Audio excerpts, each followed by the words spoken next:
All right, folks, we'll go ahead and get started here. Thanks everyone for coming. My name is Rami Lote. I'm project manager here at the FIT, the Federal Institute of Technology. Welcome to our September session of the 901 AI meetup. Today, we're very honored to have Steve Phipps from Wayfind Marketing. And instead of me boring you with his bio, I think I'll let him bore you with his bio. If you've not signed in, there's a sign-in sheet here at the front before or after the talk. Restrooms are just down to the left if you're looking for restrooms, down that one. And if you've not got a parking pass, if you're parked in the garage across the way, come find me at the end of today's session. I'll hand you a parking voucher for today's session. And with that, I'll hand over to Steve. Thank you. You may want to hold that till later to decide if it's worth it or not to get lost. My name is Steve Phipps, and hopefully you get out of today at least what you put into it, what you paid for it. So my name is Steve Phipps, and my company is Wayfind Marketing. And what we do is we work with folks on marketing, folks who are getting stuck. So a lot of times people know they want to grow their business and they're not quite sure how they need to do it. Now with AI in particular, this becomes a really instrumental tool for folks that want to leverage marketing. But one of the biggest things right now with AI is that those who fail to recognize its impact, not only on marketing, but especially on buyer behavior, they're the ones who are going to fall behind the competitors who understand how it's changing things. So I had a chance to talk with a few of y'all beforehand, and so I know some of y'all are in business, some of you guys are here working on campus. But AI is absolutely impacting things more than any other technology advancement that we've seen possibly ever. So a couple of things that you can expect from today. One is a better understanding of AI. Number two is more knowledge about how AI is impacting marketing. An awareness of some of the challenges and some practical steps to leverage AI. To give you a little bit about my background, we work with service-based companies who are trying to grow and scale. And our team works with companies as a traditional agency where we do the work for our clients, but we also do marketing coaching. So part of my role with some of our clients is to work with their in-house team to develop a marketing and sales framework. And using AI is a big part of that because it is both an accelerator and an amplifier of what they're capable of doing. Now, if you want to scan this QR code, my team has put together this AI cheat sheet. And so there's a lot of good information here. And so that'll take you to the PDF. And it has a lot of terms. There's some different things that we're going to talk about today. I won't get to all the terms on that particular sheet, but that's a 2-page document that I think you'll find helpful. Now, let me kind of set some expectation. There is no one who is the absolute foremost expert on AI.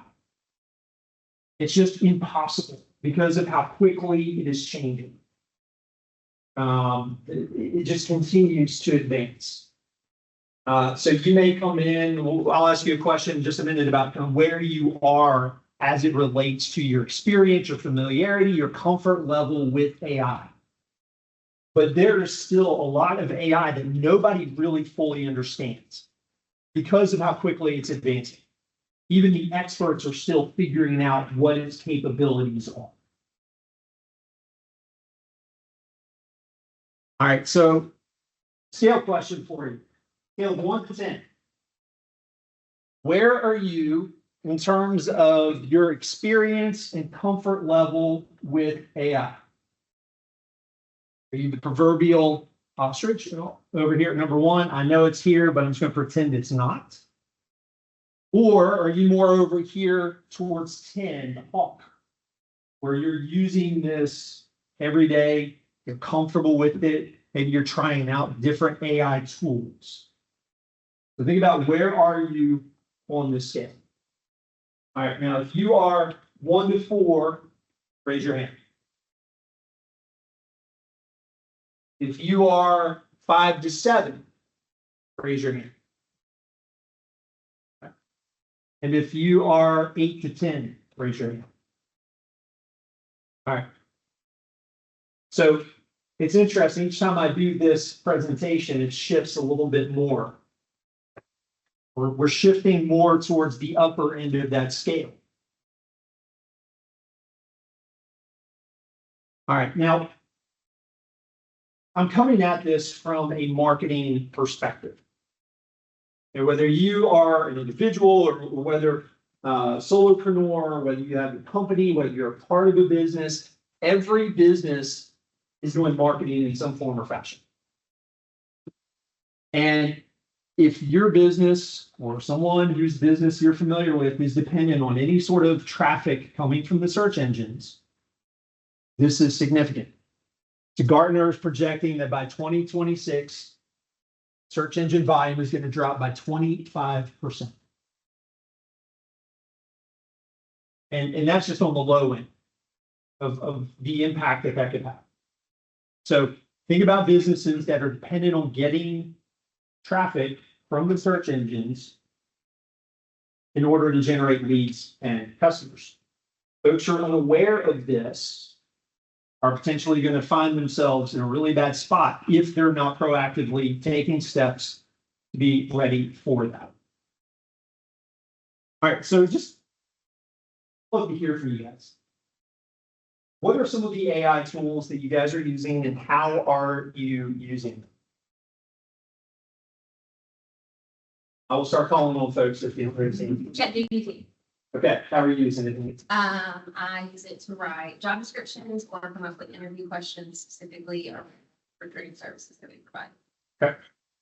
That's any other tools that you're using? I feel like there's probably a lot more out there that I'm using. I just don't realize that they are AI. Sure. Okay. Who else? Started out with better communication and emails, trying to word things better, get past that writer's block. Yeah. But now our company's integrated with our ticketing and our tech knowledge bases, so I can ask technical questions, get technical responses, summaries of tickets instead of reading 300 notes and things like that. And so in that particular scenario, is the AI baked into whatever tool or app that your team is using to manage the tickets? No, we're doing ChatGPT connected to our data Okay. and other language models as well. Okay. Fantastic. Rami, were you had? Yeah, I was gonna say, so we, the university has a group Copilot, so we use ChatGPT in our office. So what we do is if we have thoughts like this, or just general sessions or something like that, we take an abstract, and that's like very technical, that literally only the professor and the two other people is to be able to understand and make it more accessible for everybody. We'll just sit there and use it, figure like, how do you explain this better? How do you explain? I was about that one up. It's a great way to, market that. So, Yeah. So it helps. Small market. Okay. Right. Who else?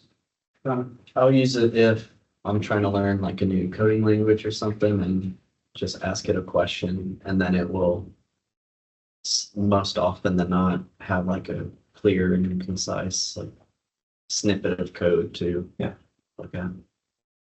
And to write my resumes and all those prompts. Okay. So Scott, you're doing a lot with AI. What are some of the ways you're leveraging it? If I can write a job description, I'll just make a custom EPT and using a lot of OpenAI, using OpenAI, using the API to hit it from different tools. Grok, Notebook LM, writing schema for websites. Okay. And then it's getting baked into everything like Loom and other tools where I Yeah. was taking stuff out of Loom and putting in ChatGPT last year. Now it's baked into Loom. Yeah. Just basic functionality. Yeah. So when we think about AI as a whole, I think that's an important thing to make note of is you have general language models like ChatGPT, Gemini, some of the others that are out there, Claude, where it's a large language model and knows a lot about a lot. It's been trained on a lot of data, so there's a lot of different things that it can do.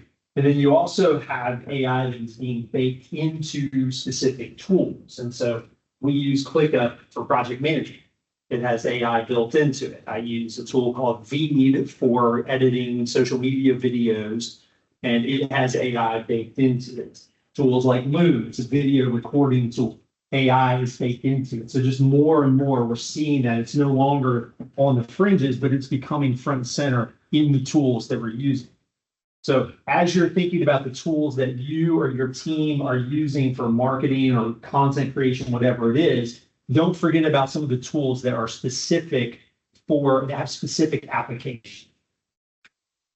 All right, so some of the things here, some of the statistics. 83% of marketers believe that AI will enhance their SEO performance. SEO is search engine optimization. That is the practice, that is the process of getting content, getting a website to rank high on the search engine results when somebody's searching for what you do or a topic that you're an expert about. That is going to be critical for this conversation and understanding how buyers are behaving and gathering information as it relates to AI. You can see here, moving up just one position can increase organic traffic by as much as 50% on average. So where you are on the search results page matters. 88% of marketers believe that to stay competitive and meet their customers' expectations, they must implement AI technology. Marketing is one of the spaces where AI has taken root and getting traction faster than in a lot of other spaces. Because it is just naturally geared towards a lot of the things that marketers do. Creating content, images, doing videos, editing videos. So within companies, marketers, a lot of times are going to be some of the folks on the front end who are trying to adapt and use these various marketing tools. And then here, AI can save marketers an average of over 3 hours per piece of content. I have several clients that verify it. They've gone from about 6 hours per blog post, researching, gathering information, writing, formatting, etc., editing. They've gone from about 6 hours down to 3. So there is absolutely a cost savings. $20 a month for a ChatGPT subscription sounds like a really good deal. They can save you 3 hours on a blog post. If you multiply that times, 4 to 8 blog posts per month, now all of a sudden you're talking about significant savings. And if you're using it correctly and you're not just generating crappy generic content, then it can help you distinguish yourself from some of your competitors. 70% of businesses are planning to invest in AI to improve their marketing efforts this year. What's the question? I've got questions up here that I've been asked.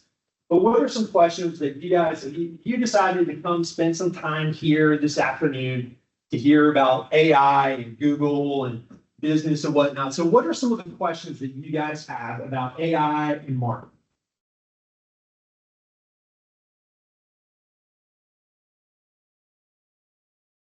How have you been able to leverage automation and AI in your marketing campaigns and things of that nature?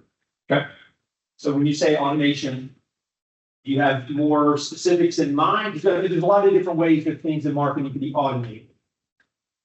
Sure, but using that artificial intelligence to come in and really analyze what's going on. So for instance, like in ChatGPT, I have a bot that I've created that writes in my writing style. So I can take a picture of somebody's business card. Yeah. And it'll go ahead and create the email for me just by feeding in a little bit of information. So I built a process where I've automated this. How are you automating things in what you're doing?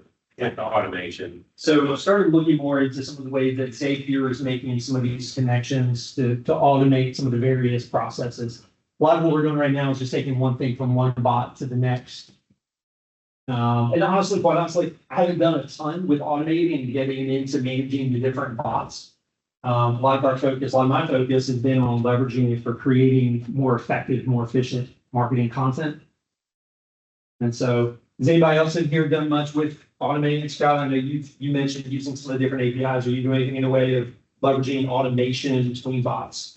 Yeah, I mean, a lot of it's just like where a human would previously be there to kind of like massage it or format it.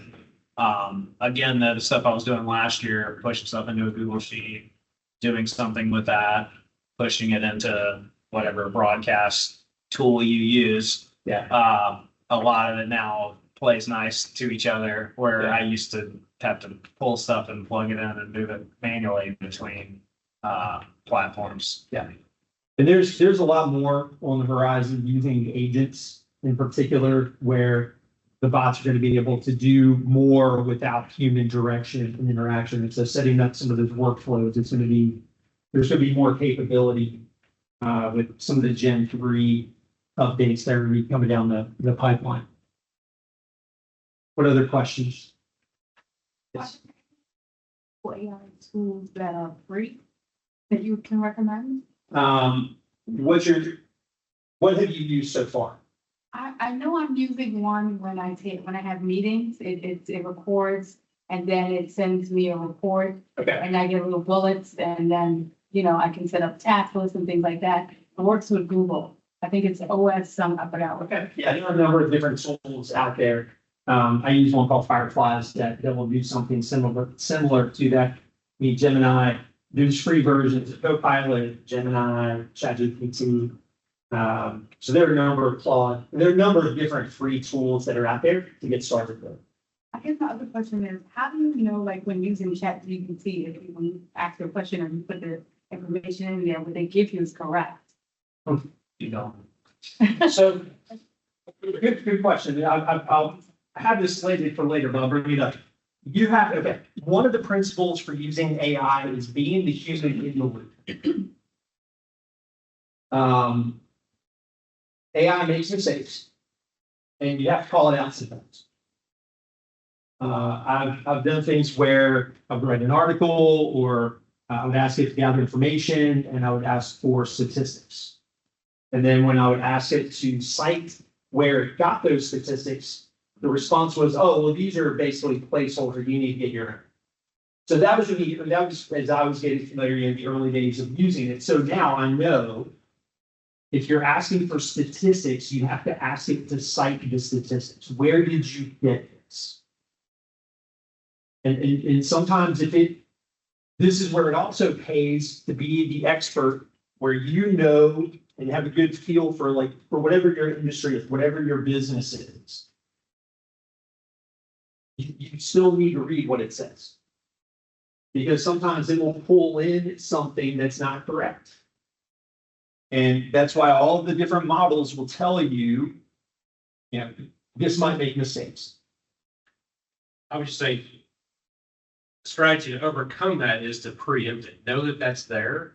Find your own facts, feed it to it, and then ask it to prepare something for you. Right? You can just tell it that?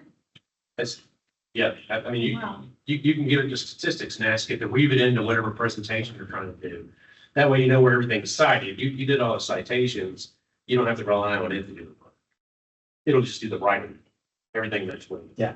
So multiple ways that you can approach that. Like, who tell me your name? James. James. Okay. Like James said, you bring the statistics. If you're asking it to do the research for you, make sure you ask it to cite it and then go verify what it's bringing back to you. Right. That's one of the reasons. So there is a search engine. It's an AI-based search engine called Perplexity. Anybody use that? Okay. Scott, you've used anybody else? Okay. What do y'all think about Perplexity?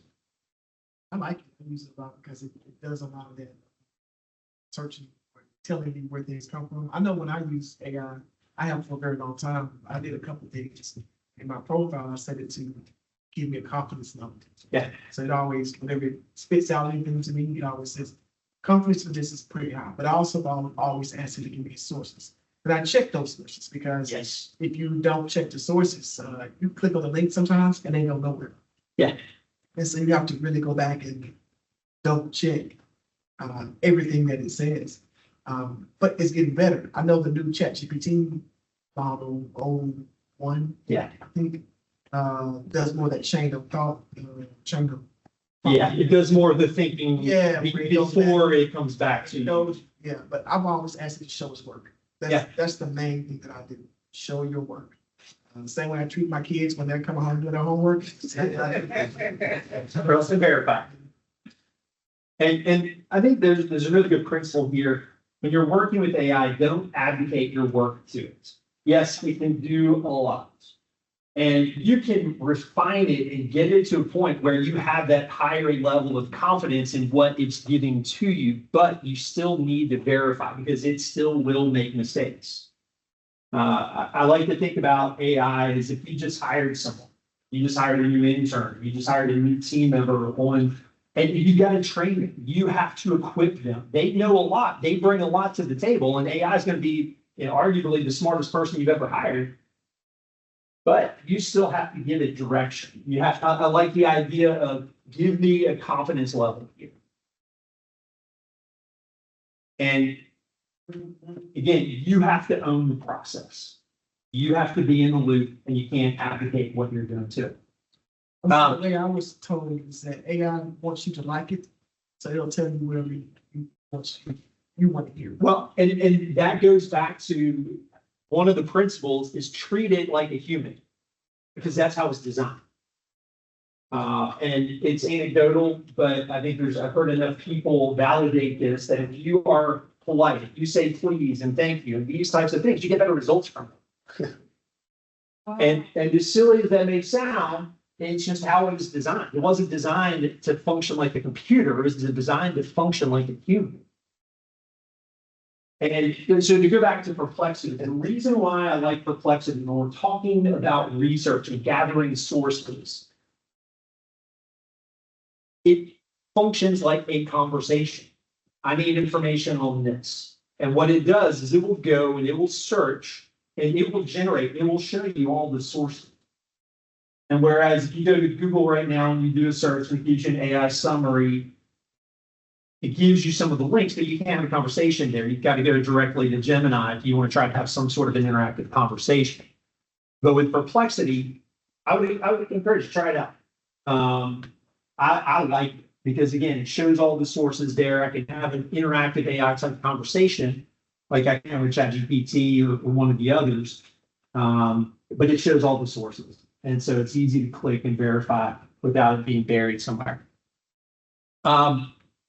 All right, let's see. So sometimes there's some gray areas sometimes with content that's being created by AI in terms of who owns it, et cetera, et cetera. Most of the models, if you're putting enough input into it, it's yours. But again, there's some gray area. So just be aware of that. I know sometimes I've talked to people who are bit hesitant to use AI because it feels like cheating.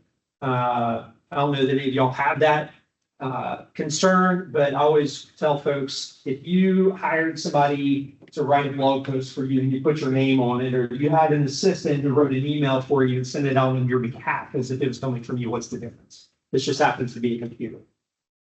A big question, I'll hit this and then we'll keep moving, is will Google and other search engines penalize AI created content? If I use ChatGPT to start creating blog posts or content for my website, is Google going to penalize that? No. We'll talk a little bit more about what they're looking for. They really don't care if it's machine generated or human generated or some intermixing of that. They want content that's going to be relevant for people when they're searching. And so we'll talk about their framework. It's called the EAT framework as far as what they're looking for. I include this quote because, again, sometimes folks are a little hesitant with a new technology like AI. But this is a quote from Ryan Holiday. He's an author, but this is from one of his books. The obstacle in the path becomes the path. Never forget, within every obstacle is an opportunity to improve our condition.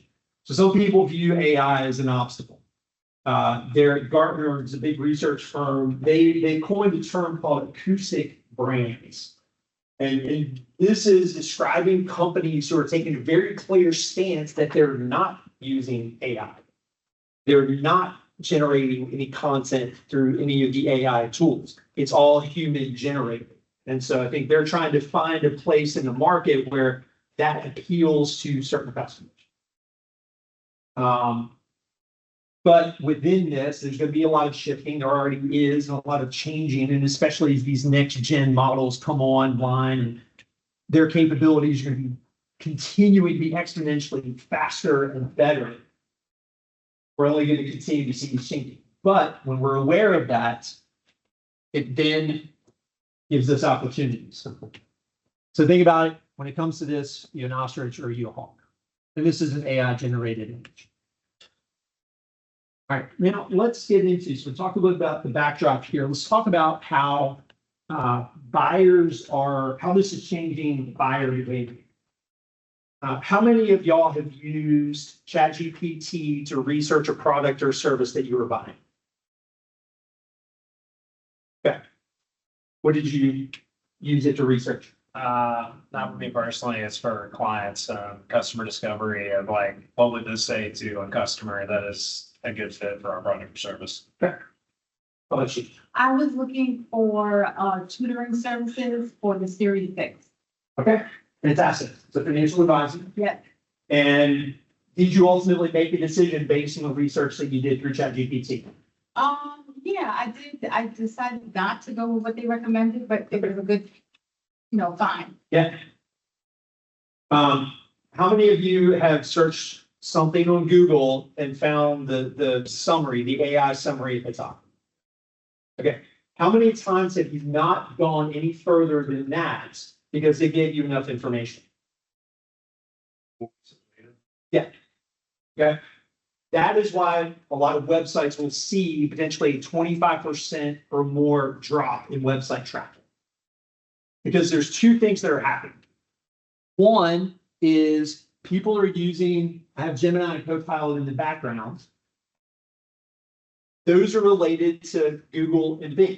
You go to Google, you do a search, you get an AI generated summary, and for some people that's going to be enough. If you want to dig deeper, you'll find that there are a handful of websites that Google is now citing as where it's getting that information. Where do you think people are going to go if they want to dig deeper? They're going to go to one of those sites. It used to be the goal in search engine, if your placement was going to be in one of those top 3 spots. Now the goal is getting listed as one of the sources for where they're getting their AI summaries. Yeah.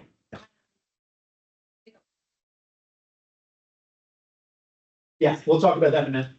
Good question. No, good question.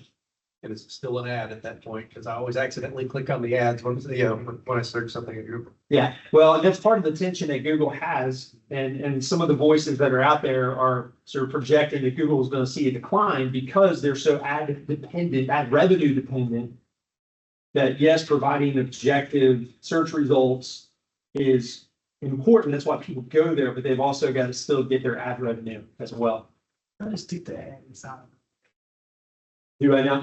So they'll just stick the ad inside the AI. Yeah, I mean, absolutely. I mean, they're going to do everything they can to make their money somehow, somewhere. I Now, was gonna say the search is actually really good. So my mom was looking for the laptop, so naturally she came to me and said, "Hey, what should I buy?" Yeah. Of course, she sent me a bunch of pictures. Mhm. She just snapped her phone. So I put those pictures, dropped in ChatGPT, told it to read pictures, Yeah. OCR and everything. Yep. Said make me told it to make me a spreadsheet comparison. Yep. Tell me which one is the best for this, and this. Gave me a whole comparison list and rated every aspect. And then I was able to look at this and go pick this one. It took me 5 minutes to do that. Whereas in the past, when I would do that, I would spend a couple hours. all right, I love the example that you just gave because that goes directly into, so the traditional search, I go to Google, small percentage of people go to Bing, and you search for products, you make a comparison. And now you get that AI summary at the top. But where ultimately this is moving is what you just explained. You completely bypassed Google and Bing in that scenario. And you go, in that case, you went directly to ChatGPT. More people are starting to go to Perplexity, or maybe you go to directly to Gemini or Copilot. So rather than going through the traditional search engine process, you're going straight to AI and you're having it do the legwork for you. Here's what I'm looking for. I need you to give me a recommendation. Now that I get these recommendations, I need to see the customer reviews. I need to see information from these sources, put it in a side-by-side table so I can see a comparison. Then you can get it down to, okay, I like number 1 and I like number 4. Give me more details about the two. Give me your interpretation. What do you think is going to be best here, given this scenario? And never once have they visited those websites, those product websites. Now, as it gets further towards making a buying decision, then yes, folks are going to, in some cases, go to company website to get more information. But there's a lot of that research that's going to be done here. And so this is a sample here of, we've already talked about. So, I mean, you can see, I don't think the thing works on here, but this right here is generating a summary. Now with Bing, one of the things they do is you can start a conversation. That's one of the things I don't like about Google's AI generated results is it doesn't give you the option to have a follow-up conversation. Here's what it is. Whereas with Bing and Perplexity, you can now start a conversation. So again, this is as if I have an assistant who's going and doing the research for me, bringing back recommendations. So think about your business, think about your industry. What type of impact would this have on you if they are now going to AI to gather that information and to function as an expert in your field? Andy, this goes to your question. All right, so we know that AI has to get its information from somewhere. And as these next generation models come online, it requires even more information. So what Google is looking for, this is their framework. It's called EAT. Experience, expertise, authoritativeness, trustworthiness. If your content demonstrates these 4 things, then Google is going to like it. And that's an oversimplification. But as long as you're showing your experience in your field as it relates to this topic that you're addressing, as long as you can demonstrate expertise. You know, Google is good at sniffing out BS. If your content is just generic and saying the same thing everybody else is saying, that doesn't demonstrate expertise. What is your take on whatever the topic is? What is your experience? What is your perspective? And that's why, again, maybe AI does 80 to 90% of the work. There's still that 10 to 20% that requires your input. Because it can't replicate your specific individual experience, your company's experience. Yeah. Doesn't this make SEO all the more important? It does. That EAT is just a really fancy term for SEO, right? Well, this is one aspect of SEO because this is related to, this is a framework, this is a filter for the content that you're putting on your website. Gotcha. You want to run it through this because you get into technical SEO and backlinks. You get into SEO is this huge landscape of different moving pieces. But at the heart of it is that the content on your website doesn't demonstrate this. You know, trustworthiness. If all the content on a website is just a sales pitch and it's not building and establishing trust, Google isn't a fan of that type of content. At the end of the day, they want content that your potential buyers, that your customers, that your website visitors is going to resonate. That they're going to get answers to their questions, not just a sales pitch.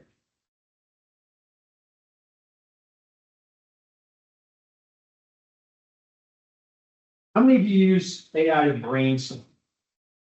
Okay, what are some of the ways that you guys are brainstorming? A short story. Okay, so what does that look like when you're using, which are you using? GPT. Okay, cool. So how are you prompting? What does that look like when you're brainstorming a short story? It's just like, give me ideas of character flaws or character motivations, like in character building. Yeah. And you find that it's more of an iterative conversation? Yeah, it takes about like 2 or 3 rounds before I get something really good. Okay. And that's another really good principle for using AI. And that is, don't try to give it a list of 10 things that you want it to do straight out of the box. Take it a step at a time. And don't always accept what it comes back with. And this is again where with AI, sometimes functions like a human, and you've got to push back on it. I've had ChatGPT multiple times come back and say, I'll ask it to go research a website, do a competitor review, give me a summary of this company based on their website. Oh, sorry, I can't search external website. And you can. Try again. Oh, sorry, I can't do that. Yes, you can. Oh, my mistake. So again, sometimes you've got to push back. Sometimes what it comes back with initially, it's part of the frustration that some people have with AI, is that I asked it to write a 1,000 word blog post, or I asked it to write this email or this social post, and it came back sounding really generic. Well, that goes back to how you're prompting. What are you asking it to do? How are you educating it? Don't just assume that it's going to be able to figure everything out from the get-go. So very much an iterative approach. Who else is using it for brainstorming? Had a fun when my son had an Eagle Scout project to make a chair box for folding chairs. Yeah.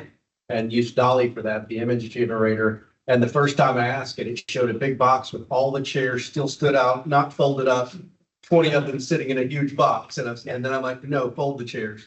And it was fun. It couldn't give me the schematics, like the measurements were way off. It couldn't figure that part out, but it let us brainstorm. Oh, let's put the front doors like this. We will want a raising top so people can reach deep in there. So it helped with the general concept. It wouldn't draw me a plan with the right measurements and everything. Right. It gave me ideas. Yeah. It's great. One of the things with AI that's fun is you tell it who you want it to be. So if you need a social media strategist, tell it you need it to be a social media strategist with 25 years of experience in this particular industry. I have a client there in the supplements industry, and we were doing competitor research. We were doing client interviews. There's one particular persona type that they weren't able to get us in contact with for doing an interview. So we dialed up ChatGPT and we did an interview with ChatGPT. And so we gave the instructions it needed to be this particular type of a food broker with this number of years of experience in this particular industry. And here are the things that we needed it to know and be aware of. And then we proceeded to ask it questions as if we were interviewing. And how many of you guys are using the ChatGPT app and using the voice interaction? A couple of y'all. So with their advanced model, it's probably the best one on the market in terms of being able to have an actual conversation with, because you can interrupt it and it'll pause, it'll stop. You can tell it to be sarcastic, it'll be sarcastic. So it uses inflection. So that's a pretty handy way. So if you're ever wanting to role play, like a sales situation, or you need to have a hard conversation with someone on your team, give an instruction, tell it who you want it to be, and role play. So there's a couple of different ways that you can leverage it there. Here's another cheat sheet that our team has put together.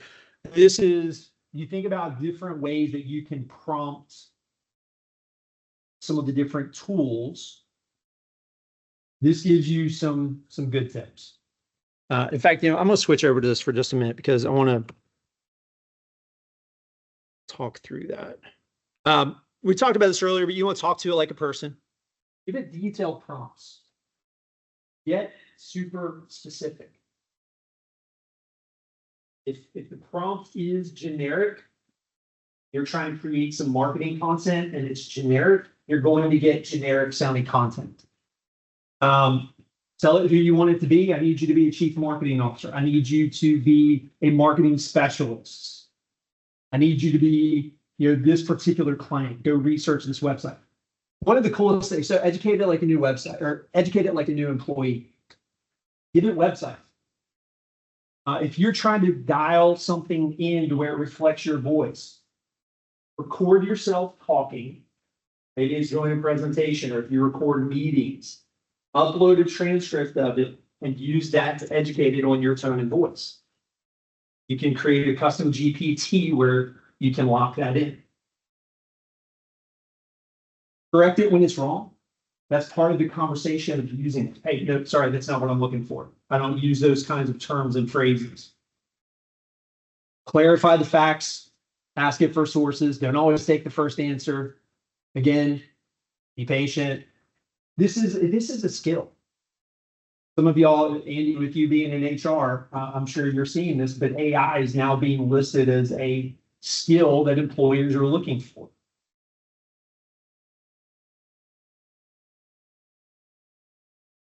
And I'll give you guys an example of prompting. We're talking about dialing this in. So again, one of the things is educating it iteratively. Just the way, I think you mentioned earlier, it's when AI has more time to think, it can provide better results. And the models that they're working on now, they're working on to where based on when you give it a prompt, it actually does more thinking in the background. So it's coming back with a better response. But you start here, understand our brand. I need your help writing blogs for our company. Here's our target audience. Here's our tone and style. Here are examples of the content that we've written. And again, what I have found for me, James, you mentioned earlier, you dial it in, it reflects your voice and tone. One of the ways that I found for me that was really helpful to be able to do that is I took transcripts from multiple recordings and calls of me talking, and I uploaded it. And I asked it for a summary, describe voice and tone. What did you get out of this? And then I continued to, you can dial it in. Depending on what you do, you can even say, I live in Memphis, Tennessee, or I'm in the South. So it's okay to use some of the Southern colloquialisms in conversation. Number two, now I need you, so again, telling it what to do. Act as an SEO expert and content strategist. Generate a detailed table of contents with standalone SEO optimized headers for 1,500 article on whichever topic is. So again, educated on your brand, your tone, your voice. Now, shifting gears, I need you to be an SEO expert. And I'm not starting with write the post. Let's start with the outline. So again, I'm taking a step at a time. Specify primary keyword phrase, the focal point for the blog based on a given topic. I'll review and approve the outline before you proceed. I think that could be. I'm also a student. I work here. I'm a student. So more and more professors are checking and calling students out saying, that would give me the same answer to both guys from ChatGPT. So if you're doing blog writing and more than one blog writer puts in the same parameters, how are you gonna know that this is unique, or it's just regurgitated information that someone used before? So, good question. So I'll address that from a couple of standpoints. One is assuming that I'm educating it to my company and my business and our voice and tone, then that's gonna narrow it down. Now, another part is prompting it specifically using that Google Eats framework. I can't remember if it's in this prompt or not, but I know in one of the GPTs that I've created for blog writing, I specifically say use the Google Eat framework and specify in bold font where I need to add in information relevant from my experience. Because that way we can add something in that says, well, from our experience, or as we work with clients, or here's some case studies, here are proof points that's related to me, to my company, to our team, to really dial that in. I was gonna say, there's no way there's no way to tell a person, unless the professor really knows the student. And so situations that I've seen where professors have been able to successfully call someone out is because they have worked with that student, they know that student, and they know how this student writes versus what they turn in. Because, if you really do training, you take the time to train it. You really can have it speak in whatever voice you want. You can have it use whatever words you want to use. You can say, write this from the standpoint of a 9, write this from the standpoint of the same thing from an 18-year-old to a 23-year-old. Explain this to me versus the ages. And so there's no real way you sit down and really think through what's going on. There's no real way that some people like to say that was generated by AI. And then if you add in the fact that what a lot of people do, There is software. no, that's software. I taught a class this Yeah. summer and It can. The only thing that software is doing is looking for probably patterns, and that's what I was about to address now, which is if a person really goes back and takes what's given by the AI, and then goes back and reads and put some of their own language in there. Yep. Then you really are not going to be able to tell. well, we use it for proofreading, Right. right? I Something like that. definitely understand where you're coming from because I have to do that assignment. I use PackBack and it has software that detects it. So I always, like you said, I know myself, Yeah. my voice, and I always, so I never get flagged for plagiarism because my story is unique. What I'm talking about is a real incident that happened on this campus where multiple students submitted the same answer and it was identical. So And when they brought it to their attention, they got the same thing from ChatGPT. Maybe it's just the student that just later just didn't want to answer the question. but the same company with AI and get a different answer each time. I'm not denying you. Well, and so I'll jump in the middle of that, and you know, academia is different. completely, it's a different dynamic. Yeah. I'm working at. So. And so, I mean, I taught a marketing class at Union last fall, and so I know that, you know, academia in that space is a different dynamic. And in the business world, you still don't want to plagiarize, you still want content to be dialed in, but that's where using things, like one of the prompts here is Google Eat Compliance, ensure that it aligns with it, conclude with a few relevant FAQ, include hyperlinks. So I'm asking it to do that, use that framework. And then when I go through it, there are going to be places where I'm going to add in information from my perspective and my experience. I think she had a comment back there. I was just gonna say that people write the same blog content all the time.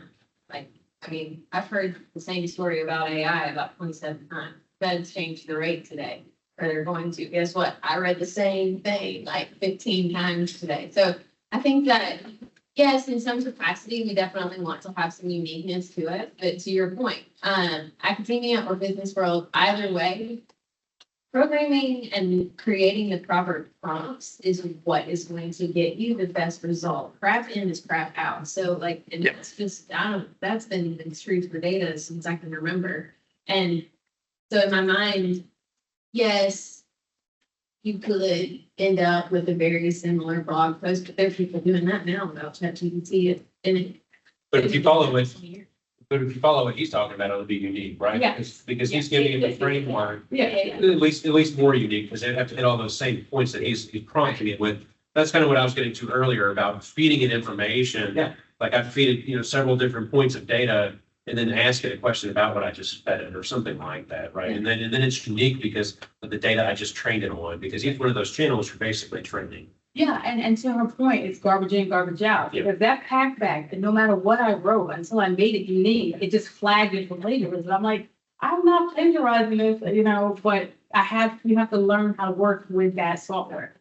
In general, principle, not a law, not a rule, but generally speaking, it will take more time to prompt it than it will for AI to generate what you're asking it to do.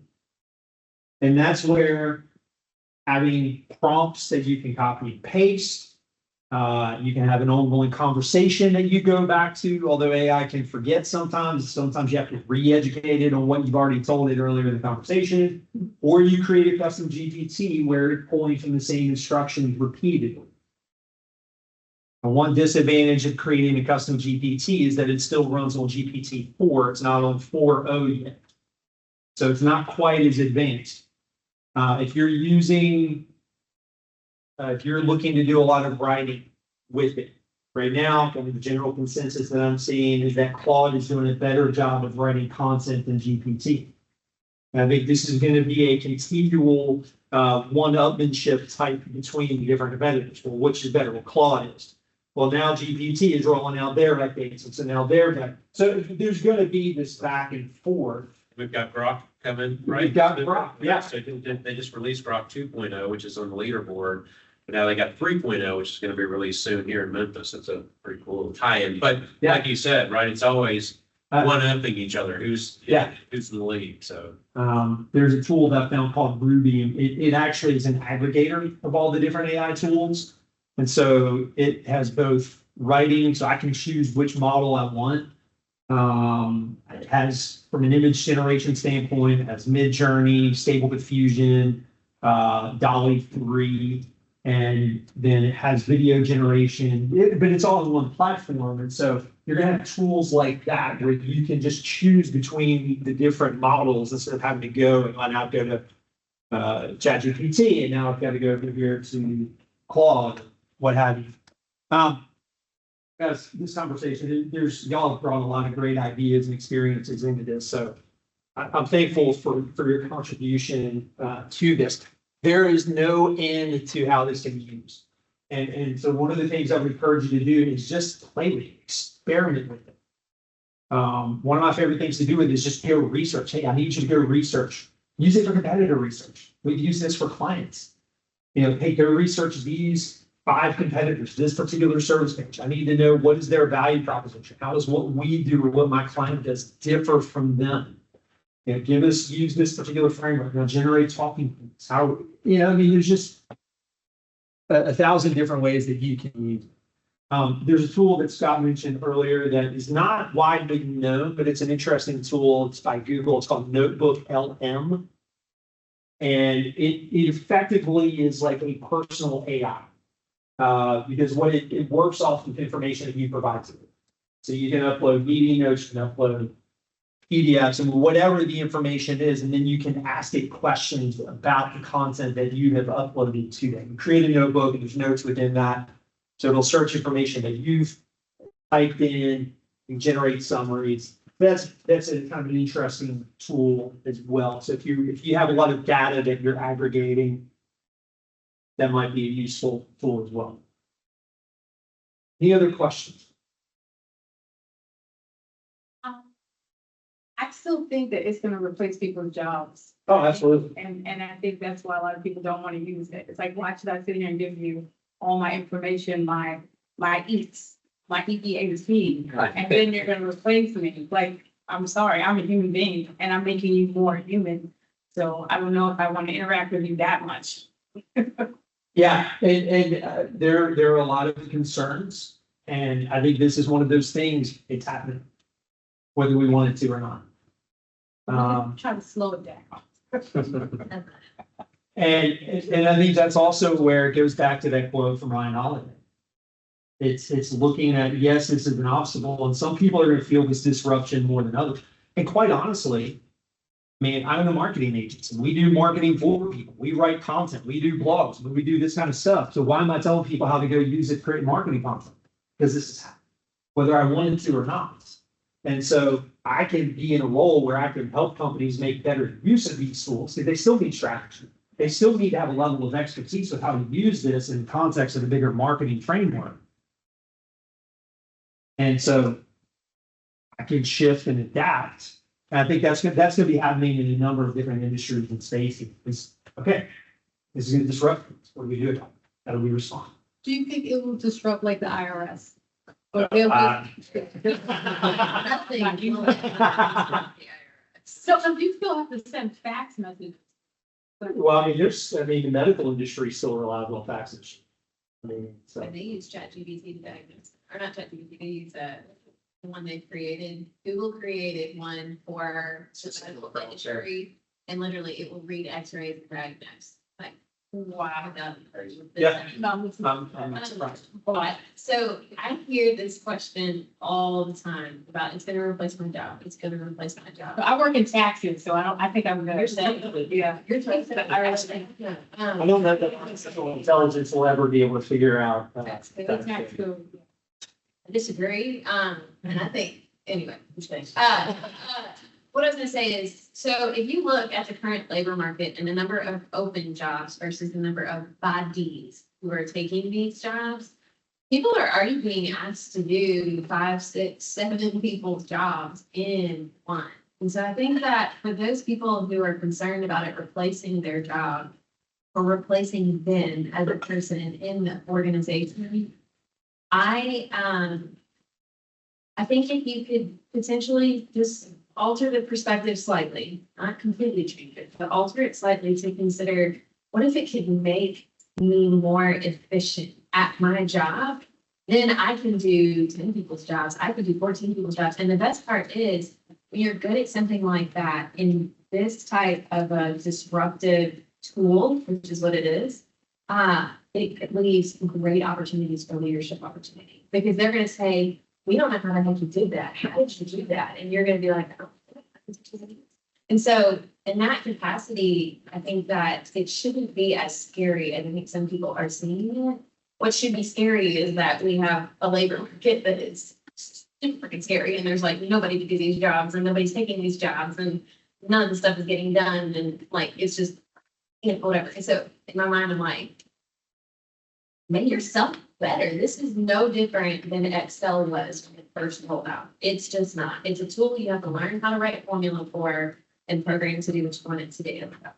It's a platform, no different than Hulu or Netflix when it first rolled out. Like everybody, all the big companies and corporations were like, "Whoa, we don't want that." And then boom, it's in everyone's house and everyone's using it. Yeah, so, I think it's deep. It's coming. and then not only that, you're not gonna be replaced by AI. I think she'll be replaced by somebody who knows how to use AI. That's Right? Like what she's talking about, because I can do a lot of different things, and everyone's always like, how do you do it? How do you do all this stuff? How do you do all this stuff? And I'm like, well, I don't want to give away my secrets, right? But I've got some automation, experience. I've got some GPT experience. I've got some other experience, and I hammer stuff out, right? So I mean, I do things a little bit differently. I send, hundreds of emails sometimes when I'm trying to do certain things, but I automate the process. Anyways, someone can ask me anything, and I can answer the question, because now I've got a smart friend, right? Does he know everything? I mean, I can ask Scott something. Scott can tell me a lie, or it's just something that he thinks is right, but it's not right, right? He can hallucinate. It happens all the time. And sometimes we're happy little accidents, right? Without those, we wouldn't have penicillin, right? So I mean, sometimes you want those things in there, but. Yeah. Well, and I think to land the plane here, it's happening. And I think it's a both end. I think there are some jobs that exist now that in the future won't, because AI is going to be doing those things. But there's going to be a whole new wave of industries and jobs that don't exist now that will, because of AI. And so it's here. It's going to, and from a marketing perspective, from a business perspective, it's changing the way that buyers behave. It changes the way they gather information. And so if you are in a business and have any influence over the way the business grows now and in the future, it's important to be mindful of it. Whether you choose to use AI or not, it doesn't change the fact that a lot of people are. And it's changing buyer behavior. And if you're caught unaware, you're going to find yourself missing new customers and potentially losing customers at some point, because other people are leveraging the technology or are adapting to how buyers are doing it. So a couple of resources here. Here's an AI marketing guide that our team put together. You can scan that. If you have questions, feel free to email me, steve@wayfindmarketing.com. Love to connect with you on LinkedIn. I post marketing and sales content and AI content a couple times a week. And at some point, I'm planning to do a half-day workshop, which is more hands-on, using ChatGPT and some of the other tools to really rifle in on content. But again, if you have any questions, I'll hang around. Feel free to email me. Thank you. Thank you very much.